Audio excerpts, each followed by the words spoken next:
reality is that storytelling is everywhere. Everything to do about the target audience, it's all about getting them immersed in your story, in your brand story. Good evening, everyone. Welcome to Entrepreneurship 101, and a special welcome to our Satellite Center partners that are tuning in from across the province. Tonight's lecture is on marketing communications for startups and is really focused on why startups should do marketing and what types of goals they should be establishing, and is mainly focused on the importance of storytelling as a key marketing concept that startups should explore. And I'm very excited to welcome our speaker tonight, Mark Evans. Mark has been a big supporter of Entrepreneurship 101. He has been giving this lecture for a few years and comes every year with a new angle and new information. So it's really good to look back at his previous lecture videos to really get an idea of all of the advice that he has for startups. Mark is a digital marketing and content strategist. He's worked with startups and fast-growing companies to create and tell their compelling stories. He also has experience working for several startups, including Planet I, B5 Media, and Sysomos. He spent more than 10 years as a technology reporter with the National Post, the Globe and Mail, and Bloomberg, and he currently writes several blogs as well as an online column on small business and entrepreneurship for the Globe and Mail. Mark is also one of the founders of Canada's Mesh Conference, and I'm very excited to welcome him here today. Thank you. Okay, well, thank you for coming. So I think this is the fourth or fifth time that I've done it, and if you've been here before, hopefully I won't be repeating myself. I try to do something different every year. Sometimes it's successful, sometimes not so much. But what I want to talk about today is epiphanies, Florida, and the key to marketing success. So in simple terms, I want to talk about some of the key lessons that I've learned over the last little while that have sort of shaped the way that I look at marketing and how I serve my clients, who are mostly early stage startups looking to do marketing or looking to recalibrate on their marketing efforts, and give you some examples of how I've taken those lessons and applied them into how I do my job. So before we get started, for those of you on the Twitter, my handle's @MarkEvans, the hashtag is ENT101, and if you don't have to worry about writing notes, because I've uploaded the presentation to SlideShare already, and you can just note the bit.ly there. I'll give you a couple seconds to write it down if you want to. So I want to start off with the first epiphany, and this happened about 3 or 4 years ago. We were on vacation on the North Shore of Prince Edward Island, and anybody been to the North Shore of Prince Edward Island, or Prince Edward Island for that matter? It's a very, very slow place. Everything happens slow, right? They drive slow, they eat slow, they walk slow. And so you have a lot of time to think when you're there. And this beach is a beautiful beach, as you can probably tell. It goes on for miles and miles, and it gives you lots of chances to think about things, particularly because there's no internet where we were staying. And I don't know the last time you were without internet, but 2 weeks without internet, it's like, it drives you crazy. But it does give you time to think about who you are and your meaning and why you're on this earth and things like that. And I had this epiphany that at the time I was doing a lot of social media. I had just been, I'd been fired by a startup during the 2008 economic crash. People forget that. And I didn't know what I was going to do, and I got a social media gig, and I did lots of social media consulting because that was the flavor of Kool-Aid that people wanted to buy. And so while this is a marketing lecture, sales rule number 1 is sell what people want to buy. And that's what I did. The problem was, any social media consultants in the room? Okay, sorry about saying this. I hated doing social media with a passion. The problem was that, 1, there was way too much competition. At the time, everybody was into social media, so if you had a Twitter account, you were on LinkedIn, you were a social media consultant. So it was really hard to differentiate myself. 2, I was mostly doing strategy because I didn't have the cycles to do the tactics. And strategy sounds really good when it comes to social media, but the reality is you look at what a company does, you look at their target audiences, and it's pretty straightforward what kind of platforms they need to be on. And you can give them some guidelines and some best practices for doing strategy, but the magic happens when they do the tactics. Now, some of the tactics is grunt work. It's that day-to-day things you have to do, and some of it is magic, the engagements, the conversations, sparking people's imaginations, getting people interested in what you're doing. And the third reason that I sort of had misgivings about social media is that I saw this whole startup scene happening. Right now startups are hot and they're very sexy, but 4 or 5 years ago, there was a lot of talking about startups, but not a lot of doing. But I saw sort of things were starting to ramp up. And I figured from a business perspective and from a personal interest perspective, it was better for me to do startups and do startup marketing rather than back myself into a corner. I felt with social media, there was only one slice of the pie. With the startups, they do everything. They need social media help and messaging and content development and everything else in between. And so for the past 4 or 5 years, I've been exclusively focused on startups. Most of them early stage, most of them not doing startup marketing at all. Most of them have no internal startup marketing resources. They're very smart people, but they're not marketers. Epiphany number 2. So this starts with my wife, and most of my wife, but those are my 2 kids. And my wife is South American, so very passionate, very vital, very loud. Hopefully she won't see the video. So a couple things about my wife. She is a teacher, so she gets 2 months off every summer. And as my kids have gotten older, she's gotten the travel bug. So we've been across Canada. We've been to the West Coast. We've been to the East Coast, all of it by car, which is pretty crazy. This summer, we're going to Peru for 4 weeks, which should be interesting. Again, probably no internet. I'm not really allowed to be on the internet. But last summer, after traveling all through Canada, she decided that we were going to go on a road trip, and we decided that we were going to go to Florida. Anybody been to Florida, period? Anybody been to Florida in the summertime?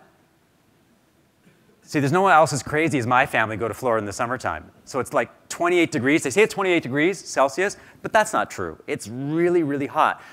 Oh, the other thing I forgot about my wife when we travel is she likes to camp. We don't stay in hotels, right? So think about it. Florida, July, we're camping. So we're camping in our tent, and we get there, and it is super, super hot. It's super hot, so hot that we're in the tent. We have a no-touch rule, like don't touch my hair, don't touch my foot, don't touch my toe. So the first couple of nights, say this is impossible. So I decided I'm gonna get the smart idea, and I'm gonna go to Walmart and I'm gonna get a fan, right? Because we're gonna do it. So I bought this fan. I'm thinking really smart, like 20 bucks, right? And I'm thinking, I am smart. We're gonna put this in the tent. We're gonna be super cool. It's gonna be great, right? What happened? Wrong. It's too hot, right? This is not gonna work. So next thing we do, we go back to Walmart. We get a bigger fan, right? A tower fan. It rotates, right? And I thought, this is definitely going to work, right? It has remote control. It's a small tent. We try it out for a couple of days. No, that doesn't work. So we're going down. We're traveling through the Florida Keys. We get to the Florida Keys. We get to this campsite. And there's this family there from North Carolina with the southern accents and the gun racks and the whole 9 yards. And we look at their tents. They got an air conditioner in their tent. It was so incredible. I felt kind of like stalkerish taking a picture of their tent. But that's an air conditioner. And every site has electricity, and they had a portable air conditioner. So there was 2 epiphanies here. One, if you happen to go to Florida in the middle of the summer and you're going to camp, buy an air conditioner, portable air conditioner. And epiphany number 2 came from all the driving we did. So we probably traveled 4,000 or 5,000 kilometers. And the epiphany that I came to about this was this question, which was why marketing? Now, it sounds like a fundamental question, but it sort of came to me because I had just come off 2 long-term projects with 2 startup clients, and both of them went, I would say, to be fair, not so good. For whatever reason, it just didn't pan out the way that they wanted and the way that I wanted, and it wasn't because of I don't think it was because of lack of effort or a lack of time spent with them. I was trying to rack my brain about, well, why wasn't I as successful as I wanted to be? And I think it really goes down to the question of why. So why do marketing? Because I think I should have started that. Because the thing about most startups in particular when it comes to marketing is they think the marketing is a concept to them. It's sort of abstract. And until they get into it, they don't really understand what it is. And it really starts with why you want to do it. Now, why sort of happens with some basic fundamental maybe emotional thing. So it's, what are your needs? as a startup or an entrepreneur? And what are your motivations? Like, why do you want to do this thing? What's driving you to think, I got to do marketing? And what are your desires? Like, what do you want to achieve with your startup? And we're not talking about goals. We're just talking about things that you want to do, why you want to do them. And marketing has a lot to do with fear. It's the fear of competition. It's the fear of failing. And challenges. You know, entrepreneurship is hard. You know, there's lots of challenges along the way and lots of hurdles. And the things that you're interested in, because people are interested in marketing. It's kind of cool and sexy. And so a lot of this thinking was also helped by a book that I read, Start With Why, Simon Sinek. Anybody read Start With Why? Okay, great book. If you haven't read it, you should read it. The other book that I could recommend, just sort of going off at tangent is a little bit, is Inside Advantage by Robert Bloom. So if you're interested in a book that's really about identifying your core customer, Robert Bloom's book is the one to read. And so Simon Sinek has this thing called the golden circle, and it starts with why, how, and what. So why is for him is, so why does your startup exist? Like, what is your purpose? And how do you go about communicating that vision, that goal? And then what is your vision and goal? So he uses Apple as his example. And Apple, their why isn't, well, we're in the business of making computers. Their goal is embracing beautiful design to produce devices that make your life more wonderful. That's their why. That's their big vision, right? But you could sort of hack this golden circle for marketing. So why do you want to do marketing? Right at the core of what you do. And how do you want to do it? So how do you do social media? And how do you do videos? And how do you do a website? And then what are you going to do in terms of tactical execution? Like, how are you going to all make it happen? And the other thing to think about is goals, in terms of, like, what are your goals? And that's another thing that dawned on me when it comes to marketing, is that you have to go in with defined goals of what you want to achieve. I think marketing for the sake of marketing makes no sense to me. You're wasting your time. You might as well focus on product or sales. But if you want to do marketing, then you got to figure out why we want to do it, what we want to achieve. So for a lot of people, it could be things like brand awareness, leads and sales, users, hopefully they're customers because they pay you money, validation, credibility, media coverage, and investors. I mean, those are your goals, and you should articulate your why and articulate your goals. And that establishes the foundation for taking those first steps with marketing. It sounds fundamental, to be honest with you. It sounds pretty straightforward, but it's the foundation of what you want to do. Okay, so let's talk about sort of the landscape right now in terms of where we're at with the consumer marketplace. So the average person, this came from a study a few years ago, season reads about 100,000 words a day of content, TV, radio, social media, video, games, text messages, and web. That's unbelievable when you think about it. I mean, think about how much content we're reading or seeing or listening to. I think pretty much everyone can agree. It may not be 100,000, which is a pretty big number, but it's certainly a lot. So that's one thing you got to think about when we're talking about the consumer landscape. The second thing is this whole content marketing phenomena, in which every single brand has to be a publisher. So now we're all pumping out white papers and case studies and blog posts and social media and videos, and the list goes on and on and on. And it's a noisy marketplace. Like, you thought that when brands were using social media, they were yelling at you, but now they're using content, and it's like a lot more yelling because there's a lot more of it. And then third, social media is table stakes. You know, when I was doing social media consulting, it was all brand new, and everybody could sort of gain an edge if they were on Twitter, or they could use Facebook creatively. Now everybody uses social media. So think about what that means to the consumer when all the brands are on social media. And then finally, consumers have more information than ever at their fingertips. So one of the things I say is that, you know, a lot of brands talk about, you know, features and prices, but the reality is that consumers already know all that stuff. And they already know the reviews, and they already know the competition. So how are you going to reach them if they're already armed with all this information? And that's a key question. And so there's a huge challenge for a lot of organizations these days, is how do you engage distracted, multitasking, information overloaded consumers? That's the big thing, right? So how do you do it? Well, there's a simple answer, and the answer is storytelling, right? So I think what we're hearing a lot these days is the value of storytelling, and we'll get into why that's happening. So one of the things when I talk about storytelling, because I'm a journalist by trade, so stories are what I do for a living, is that, oh yeah, well, brands have got to tell stories. And then that's when people's eyes start to sort of get all fuzzy, right? Because they go, well, so what is storytelling for brands? What does it consist of? You know, we all can't, it's not like Once Upon a Time. So I think that's when we lose people. And the reality is that storytelling is everywhere in everything you do. And what it is really an approach to creating things that communicate with the consumer. So it could be case studies, or it could be your website, or it could be social media, or it could be blog. And the common theme is that you are taking a very customer-centric view of the world. And what you're trying to do is provide things that are of value and of interest to your customers. And trying to do it in a way that's engaging and educational and entertaining. Something that I like to refer to as the 3 E's, right? So is that everything to do about the target audience and nothing really to do with what you do or the features or your prices. It's all about getting them immersed in your story, in your brand story. And so the way that you tell your brand story is you pick the relevant vehicles to reach consumers with the right message or the right story at the right time. And why do stories matter? Well, stories engage. They're authentic, right? They're meaningful. Like the best stories, the best brand stories, like for example, if during the Super Bowl, has anybody seen the Budweiser commercials with the horse and the dog? The puppy leaves the farm and the horse is very upset and he chases after the dog and the dog keeps running back to the farm. I mean, those are authentic, those are meaningful, those touch people, they engage people. They're emotional. And stories spark imagination and interest and curiosity. Think of the way that as children that we got enthralled with stories, right? And I don't think that the storytelling experience ever really changes for people. We still have an appetite for stories. We still love stories. We just consume them in different ways. They look differently, right? We consume them differently.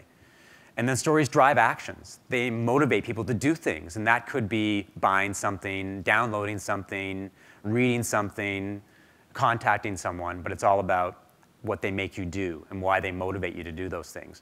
And stories are about relationships. You know, meeting people, for example, at a cocktail party. And they tell you an engaging story, and all of a sudden you've got the start of a relationship there.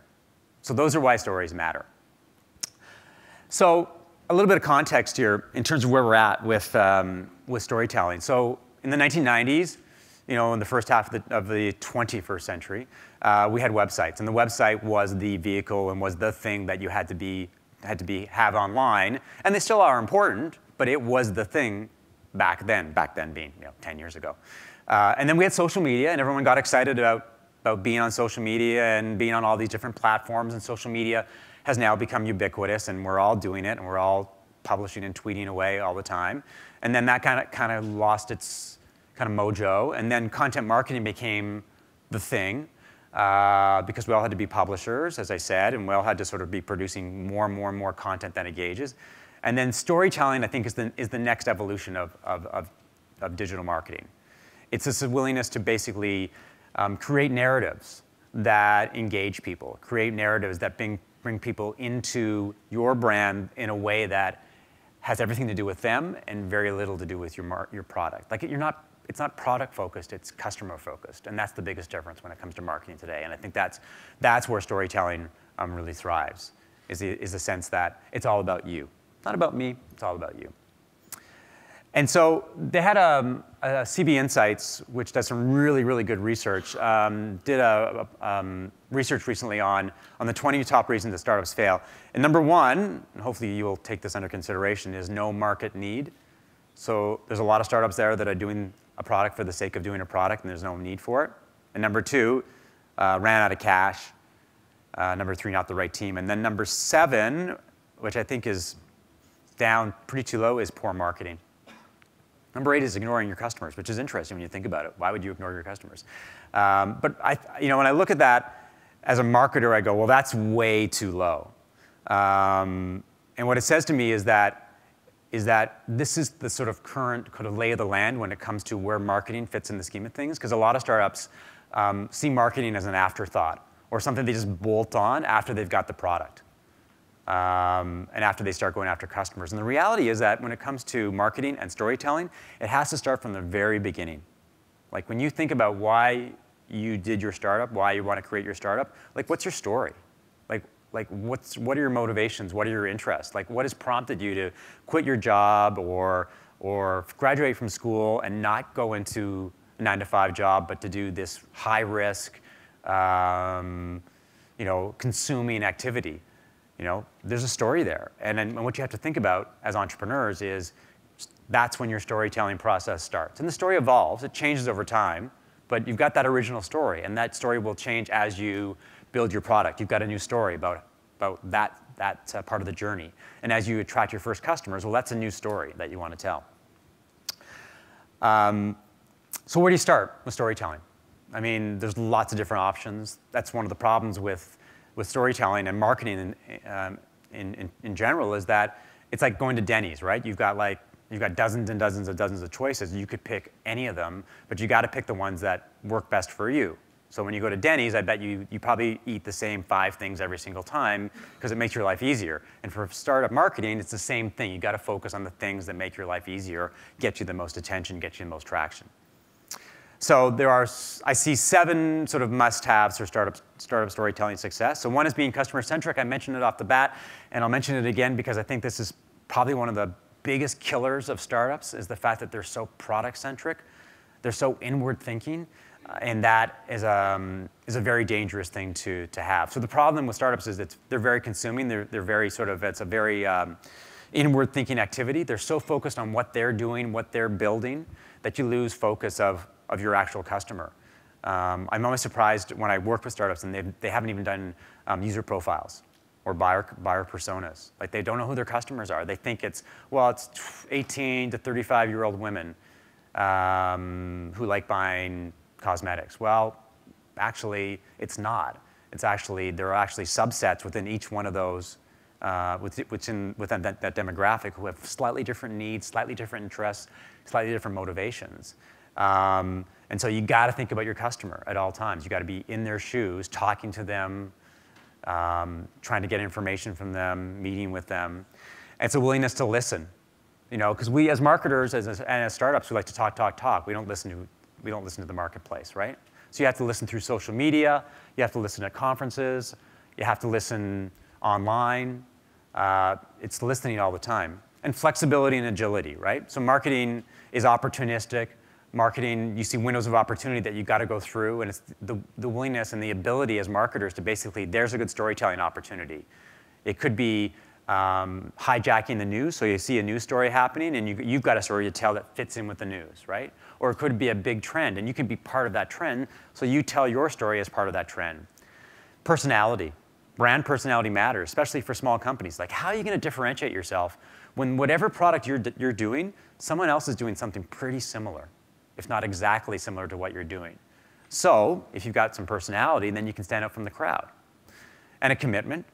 It's a commitment to telling stories on a regular basis. Like anything, you can't do things in fits and starts, right? You can't do product dev and then stop. It keeps on going. You can't do sales and stop. And the same thing for storytelling, is you got to keep going, right? You got to say, I'm committed to storytelling. It is a part of my startup DNA. This is something that we're going to keep on doing. And then you have courage. And courage has to do with failure, really. Because as marketers, and something that I've learned firsthand, is that sometimes we fail. Like, sometimes we work with clients and it doesn't work out. And sometimes we launch marketing campaigns and they don't work at all, and they don't get any users, and they don't attract any attention. But failure is part of the journey. Failure is the way that you learn. So like, I have sort of licked my wounds and got up again and sort of recalibrated how I do business. A key part of your marketing is going to be trying things, experimenting, failing. Trying things, experimenting, failing. Because a lot of what you're going to do with anything you do with your startup is you're going to experiment. I mean, startups, you can think about it, are hypothesis. That's all they are. They're experiments, right? You want to see if this thing that you think is going to work will actually work. And so you put it out into the world and you play with it, and it doesn't work, and you fix it and you do other things. And the same thing with marketing and storytelling. You try stories, you try to see what kind of channels work, and if they don't work, then you try to fix them, or you try something else, and the process goes on and on. And so the keys to telling good stories, so let's think about, like, what kind of stories do you have to tell? So you think about, so how are you unique or different? Like, what can you do that's creative, that makes you stand out from the crowd, that will put the spotlight on you versus somebody who does something similar, who may not have as much personality, who may not have as much creativity, who doesn't think slightly out of the box like you think. So being different is important, going back to our willingness to have courage and to try things that may not work, but you don't know, right? Who are your target audiences? So for anything when it comes to your product or your storytelling, you got to figure who those people are. And I think most startups, when you think about it, you're looking at creating 3 to 5 buyer personas, and these are your target audiences. And so those are the different types of people that you want to sell to, and they kind of have similar needs and similar interests, but they're slightly different. So somebody may be motivated by price, somebody may be motivated by features, somebody may be motivated by benefits. But fundamentally, they have a need for your product. And so you got to find out who those people are. And how you do it is, at first you maybe make educated guesses, and then you go out into the marketplace and you find out who those people are. So I'll give you an example. I'm working with a startup program called Startup Next. Out of the working group. If anybody's interested in that program, you should check it out. And so one of their startups, and these are very early stage startups, one of their startups is doing, they have an e-commerce platform where you can order furniture by the room. So if you want your bedroom or your living room furnished, and they're aiming at the condo market, is that you can order it and they'll deliver the whole furniture piece to your room. It'll just come in like a bedroom or whatever you want. So they thought, well, the target audience is probably men and women and who live in condos. And so what they did is they went to IKEA to find out what furniture buyers want and what they're interested in.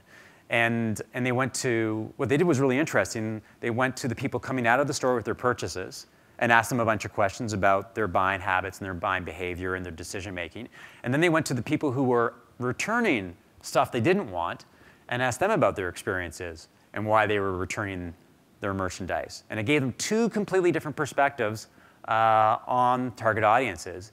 And what they discovered was really interesting is that men between the ages of 25 and 44 were totally into their product, like totally interested in what they were doing.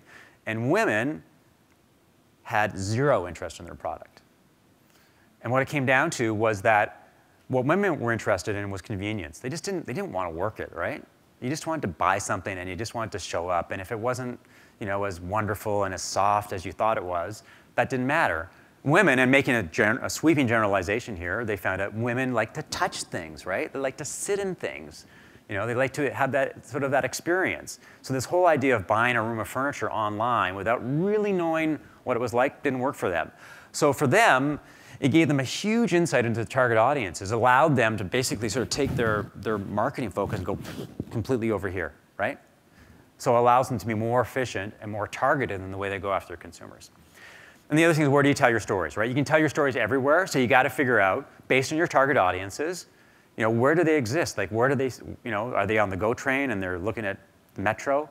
Are they online? Are they on Twitter? Are they on Facebook? Like, you got to find out where they go or where they exist so you can actually tell stories in those places.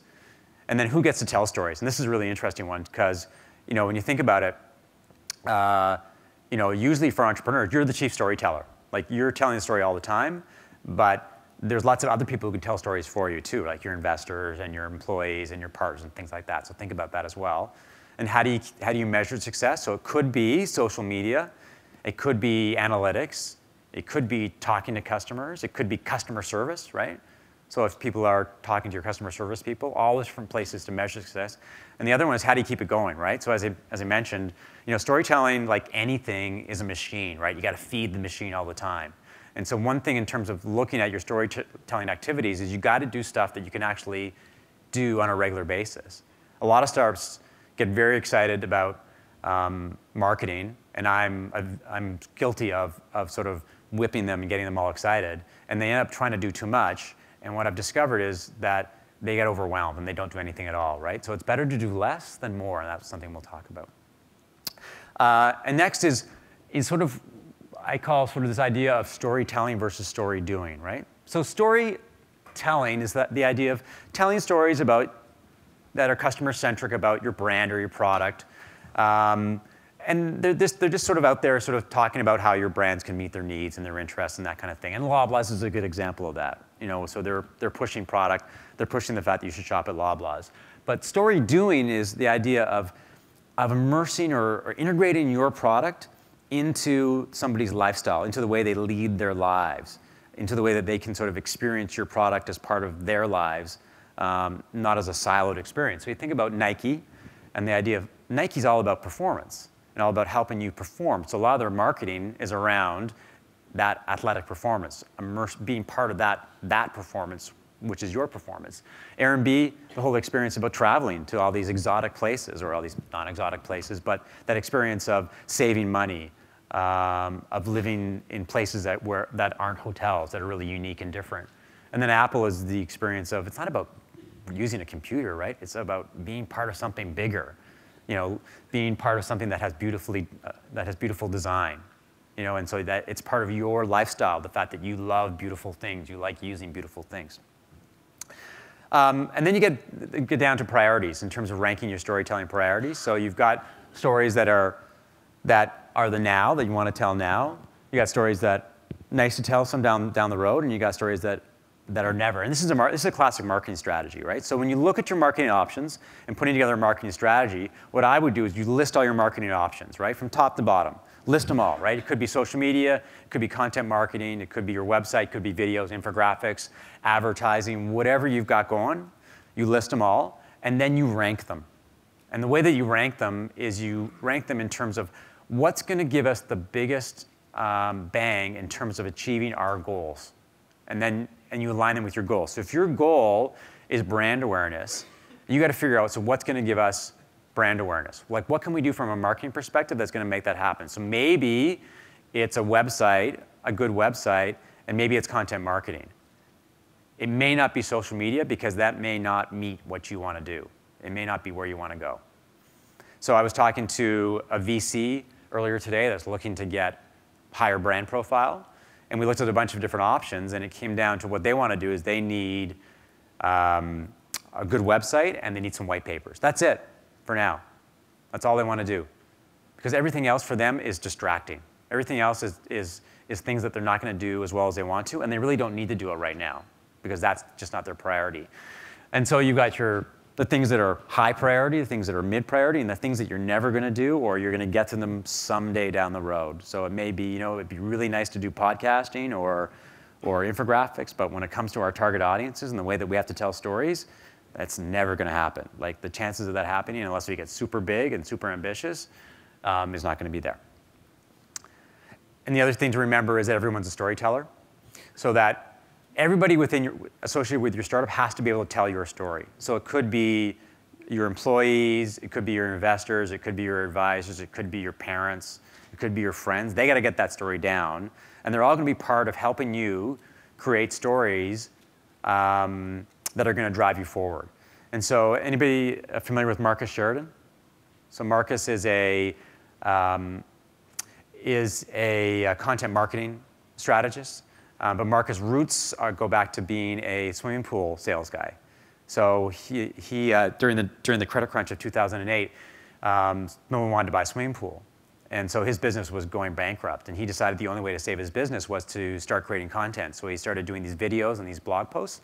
And in the process, he became the top-ranked search term for swimming pools. And his business took off from there because all of a sudden he was telling great stories and his competitors weren't. And one of the things that Marcus talked about as he got into content strategy was the idea of crowdsourcing blog post ideas. And so what he did, or what he recommends, is that a company get all their employees in the same room, so your customer reps and your maintenance staff and the secretaries and the sales guys and the devs, and you brainstorm for story ideas, for blog posts. And he says you put people in a room for a couple hours and you can probably come up with dozens and dozens of blog posts. And he says the easiest way to do it is you get people to provide the questions that your customers ask. So if you get about 100 questions that your customers are asking you, you could probably translate that into a year's worth of blog posts simply by answering those questions and creating stories that way. And this idea of less is more. And this is one of the probably the biggest lesson that I've learned in 2014, from working with clients and sort of pushing everything to the 5-yard line and not be able to get stuff done, which is sort of my credo, is that I was trying to get clients to do a lot of stuff. I was very excited about helping them, and they were very excited about working with me. And I think we sort of lost our minds in terms of what we could actually achieve. So we had, we wanted to do messaging, and we wanted to do marketing strategy, and we wanted to do a new website, and we wanted to do content strategy. And at the end of the day, we did a lot of this stuff, but we never really got anywhere. And what I've learned is that it's better to do fewer things than to do a lot of things, because it focuses you on doing better work as opposed to doing a lot of work. And so it's a hypothesis that I'm working on right now, but I think it's working. And the nice thing about doing less, focusing on less, is you can always creep it up a little bit, right? It's easier to sort of dial it up than dial it down. So that's an important lesson too. And so when you think about a stage approach to storytelling, is that, if I had a client last year, and if I had to do all over again, I would start this way. And I would start off with 3 months, and I would do that. And that would be stage 1 of my storytelling process. And then stage 2 would be that, and then there'd be stage 3. And in fact, maybe in stage 2, I might even cut one of those things out, just so that we weren't taking on too much. So the thing to think about is that you get excited about marketing for a variety of reasons, and you throw yourself into it. But what happens if you do too much, then nothing really works. And then you get frustrated, and you get disappointed, and you stop doing marketing. And the worst thing you can do is stop, because it's impossible to get started again. So that would be sort of my kind of roadmap now for startups.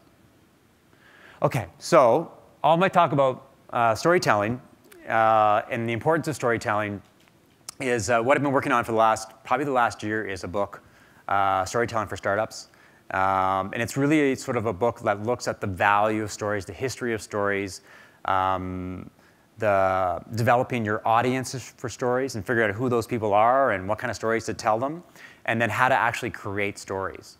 The actual sort of, what kind of stories do we have to do, and what are the best practices for getting those stories. So you can win a copy of the book, which comes out in March, by visiting storytellingforstartups.ca, or leave your business card. Just leave your name and your email address.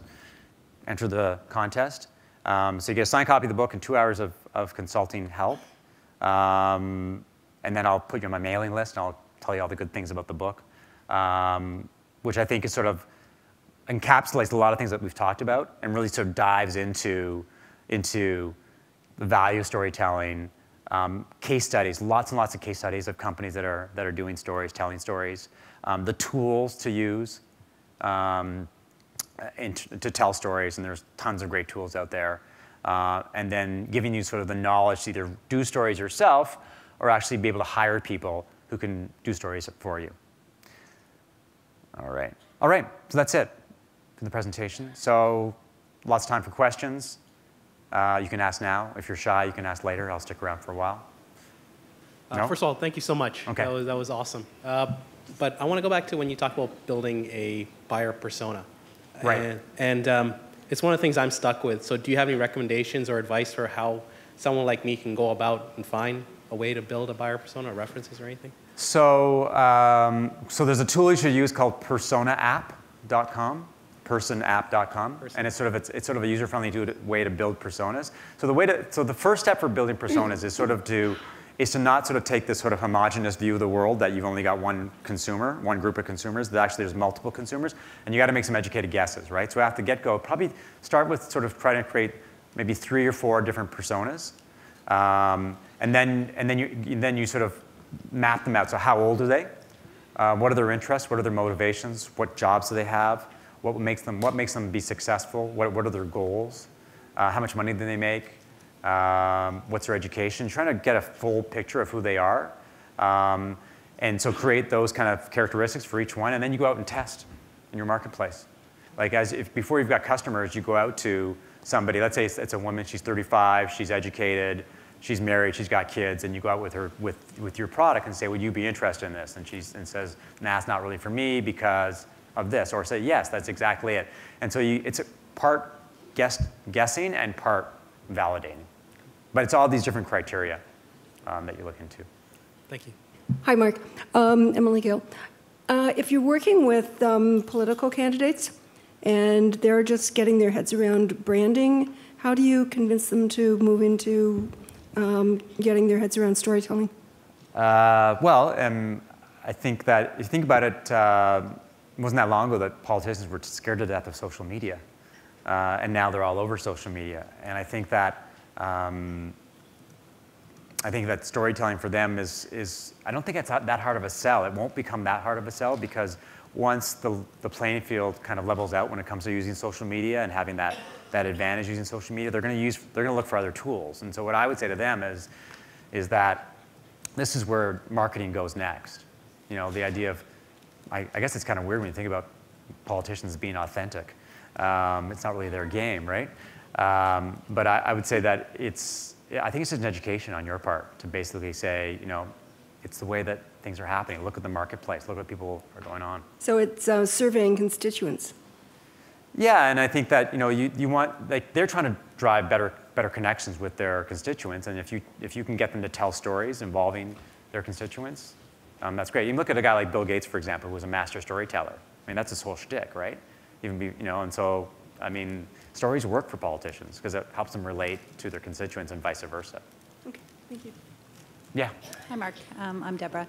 I wanted to make a comment, first of all, on one of your slides, because I know you were saying that marketing seemed really low down on that list. Right. And that if you saw number one had to do with there's no need for the product. Right. And I thought, okay, let's be honest, how much does marketing play a role in that? Meaning, we've all thought we don't need something, and suddenly we see a really good ad, and suddenly we want to buy things we didn't even know we needed. So I think that actually there's a relationship between creating needs that people don't know they have through marketing that Right. sometimes change that number one reason why something doesn't succeed. The second thing I just wanted to ask you, so my background is also branding and advertising and marketing, and I've had a couple startups come to me for help recently. And one thing I was curious, and I was wondering how you deal with this or what your advice is for startups, is in order to be responsible, if you're doing anything around marketing or branding, you talked about the research component to it, but that often has a price tag as well, right? And I find that I sometimes struggle between saying, okay, look, I'm a smart person and I have insights, and you're a smart person and you have insights, and we can make certain assumptions, and you know what, we need to go and test and validate and research the assumptions we're going to make. I mean, a good example might be the personas, right? So, and you talked about doing research at IKEA, and I was gonna ask you, like, obviously, when I'm working with large companies with millions of dollars of budget, it's easy to say, no, you know what, you need to go, you need to do this research, you need to validate before we can make certain assumptions. But with a startup, you're not always in that place to be able to say that. So I'm just wondering how you responsibly balance out research versus assumptions. Or do you? Have you faced the same? Yeah. I'm just, yeah. Well, I mean, so part of the reality of working with startups is that they have no money, so it's really hard to make a living. No, that's it. Some of them have money, and so that my job is to track them down and to stalk them and to basically tackle them and get them to give me their money. But so the reality is that because they have limited resources, is that they can only go so far in terms of like real research. And a lot of it, some of it is guesses. Like in terms of personas, you're guessing, and then you're trying to sort of almost hack your way into research. So for example, you know, their research, for the example, a lot of the research just involves time as opposed to money. Yeah. So the kids that went to IKEA, they went to a couple of IKEAs, right? So that was their idea of research. The other things you can do, like there's lots of ways you can efficiently do research. Like Facebook advertising is a way of doing startup research. Mm-hmm. So you can put ads, lots of different ads on Facebook and see what works, see what kind of messaging works. But the reality is, I think for a lot of startups, a lot of it is just, as I said, it's hypothesis. Yeah, it's educated guesses. And I think, you know, I think in terms of responsibility, you are trying to be responsible in providing them with as good insight as possible, leveraging your experience and what you've seen, and that's that world. That's probably as positive as anything you can do. Yeah. Well, thank you. Yes. Hi, I just wanted to ask, even just like as an entrepreneur or a startup, how would you personally ensure the consistency of storytelling when you're entering the market? Because like you kind of want to like assess the market and obviously like almost like make like slight alterations to your story just to like fit in with the market. But like how do you ensure that that will be consistently referenced by like say the partners and the investors that, especially like when you're first starting up, like you want to make sure that it's consistently reflected, but at the same time you're always like making slight like alterations. Like, does that make sense? Great question. So about the coherency. So what I do, my bread and butter when it comes to my business is messaging. And so and messaging really is identifying that, it's really core messaging, and it's really identifying that core story. So what is that fundamental story that you tell about who you are, what you do, who you serve, and the benefits that you deliver? And that's sort of, and that becomes like the message, kind of like the page in the Bible that everybody reads off. So whether it's your employees or whether it's your investors or your parents or your friends, when they ask you what you do, you say, we do this because it helps these customers do that. And that's your core story. Now, that said, so that keeps that story consistent across the board. So it's on your website, and it's on your social media, and it's on your content marketing and your sales collateral. And the other thing to remember is that that story is never written in stone. It always changes, right? But that's okay, because the market changes, the competitive landscape changes, your product changes. But you just have to have that story that sort of dynamically changes as you grow, but make sure everyone knows what that story is. Okay, thanks. Yeah. Hi, whoa, that's a lot louder than I expected. I wanted to thank you for your talk. I really enjoyed a lot of things you said, and not all the things I said? No, actually, but some of them. Most of them. One thing that you mentioned at the beginning, I love the whole bits about storytelling and why that's the future of marketing and why that matters. But previous to that, something that is, I guess, a little bit specific to my case is how to identify your customer. Like you said, startups get caught up in what they're doing and what they're all about, and you know, their coding and all that stuff, and they forget to talk about their customers and identify their customers. Now, sometimes your product is marketed to and aimed at another business, but it helps them with their customers. So they're not the end users. Right. You're giving them a service that they provide for their customers in return. So how do you market that? Do you market it with the end customer in mind? Do you market it with the business that's buying it from you in mind? It's a tricky situation because you have a completely different set of customers, I guess, if you market it to the business than if you market it to the end user. Right. Well, I guess, the first thing is you've got your customers, they've got their customers, right? So the primary thing is to think about, well, how do you market to your direct customers, which is fundamental to actually getting sales. But the other thing too is you got to think about what can you do from a marketing / storytelling perspective to help them market to their customers. So you got a two-headed beast that you got to tackle. But what you do in terms of customer identification, you've got to think about who's your core customer, right? Which is the guy, maybe your distributors. And then you got to think of who that secondary customer is. And you've got to figure out who that customer is and how they look and they feel so that you can help your core customer do a better job of marketing. So you got to know both markets. And so sometimes you got to sit down with your customers and say, what are your goals? What are your interests? What are your motivations? And then sometimes you got to say to them, can I talk to some of your customers? Right. Like you got to ask permission to say, if I'm going to do a really better job of serving you, I got to know who you're serving. And so you just got to talk to everybody, right? And you got to figure out where they are. Sometimes you just call them up and say, can I talk to you? And sometimes you go to conferences or whatever you got to do, but you got to talk to them, right? You got to talk to them all the time, right? Yeah, it's just double the work. Yes, well, that's part of working for a startup, right? Yeah. Thank you. Okay. Hi. This is somewhat related to the developing your core message. And I work at a more established startup where there's a lot of similar products out there. Right. And struggling with developing that core story that really shows what our unique value is. Like I find we're using those common keywords of like all-in-one solution, affordable, easy to use, no technical knowledge required. And all the competitors are using that same language. So, SEO is not that impressive, or you just you're ranking there, and you don't really stand out. So I guess do you have any tools or ways of really coming to that key message that will help you break through the clutter? Right. So it's carving out how you're different is a lot easier than identifying how you're better, right? So we're cheaper, we're faster, we're more user-friendly. That's really hard, but different is a lot easier to do. So the way that you carve out difference is that you basically have to brainstorm within the company. So the sales guys, the customer service people, the account managers, anybody who's talking to customers, and you got to drill down and say, like, how are we different? Like, you guys are talking to customers all the time. Like, what do we do that no one else does? And you got to really sift through all that information. So get everybody at the table. And the second thing is that you got to talk to your customers. They'll tell you how you're different, right? And you got to go and say, so what do you like about our product? What's the best thing about our product? What's the worst thing about the product? How could our product be better, right? And you got to get them to tell you why at the end of the day they picked you. Maybe there may be a feature that they talk about that you don't recognize. It may be price. Like, price may be your unique differentiator, but you got to talk to them. They'll tell you. Or potential customers.